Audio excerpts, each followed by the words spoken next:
Tiens, une petite question annexe comme ça, puisqu'on a votre nom à circuler pour la présidence d'Orange. Est-ce que vous comprenez que la direction générale, Christelle Edman, qui a été nommée, elle mettra 1 an pour accoucher de son plan stratégique. Ça veut dire quoi, à votre avis? Parce qu'elle doit le présenter, je crois, le 13 février, quelque chose comme ça, donc un an après son arrivée.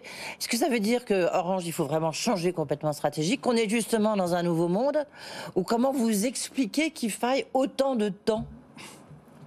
Alors, ayant dirigé moi-même plusieurs opérateurs, oui. J'en ai créé aussi plusieurs. Oui. En fait, l'opérateur, on est dans le temps long.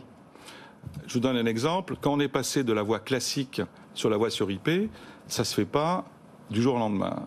Il y a ce qu'on appelle le X, le ramp-up, ramp-down. On passe sur la voie sur IP et on arrête la voie classique, mais ça prend 3 ans. Donc le chantier qu'a Christelle aujourd'hui est très large. D'ailleurs, elle s'y prend d'une manière très courageuse, très méthodique.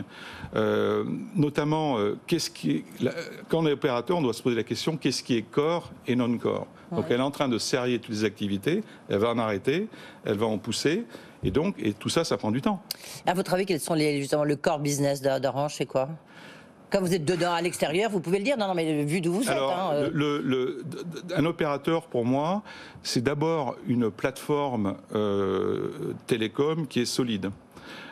Moi, ça fait 20 ans que je parle d'énergie digitale. Il y a l'eau, le gaz, l'électricité, et pour moi, tout le monde doit avoir accès à cela. Donc, il y a un problème d'accès et de qualité. Après, c'est une plateforme de service aussi pour offrir aux GAFA, à tous les opérateurs, des liens assez simples avec la plateforme. La question, c'est jusqu'où je peux aller trop loin. C'est-à-dire, si je viens tout d'un coup un opérateur bancaire ou de loisirs ou de cinéma, là, il y a des opérateurs mondiaux qui vont être en concurrence. Si en revanche, je n'apporte aucune intelligence sur mon réseau, là, je vais mourir. Donc, c'est un équilibre assez dur à trouver.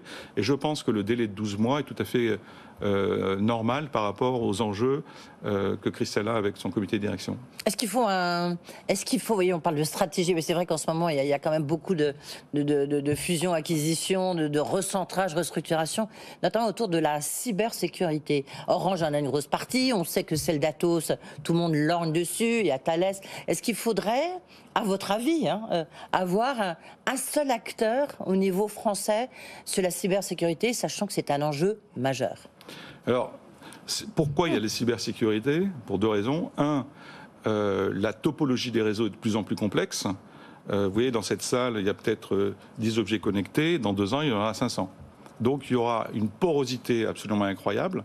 La deuxième chose, la guerre n'est plus physique, sauf sur quelques guerres, notamment en Ukraine. La guerre, aujourd'hui, est digitale. Ouais. C'est-à-dire qu'on attaque des infrastructures. Je vous donne juste un ordre d'idée. Nous, on avait à peu près 1 million d'attaques par semaine.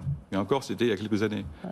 Donc, aujourd'hui, la cybersécurité est en train de se fédérer.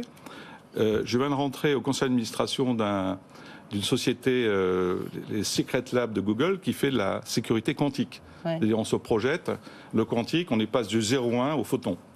Et là, les enjeux sont tels que l'augmentation du trafic va être multipliée par 100, il y aura des objets connectés, donc ça va être un régal pour les hackers de rentrer.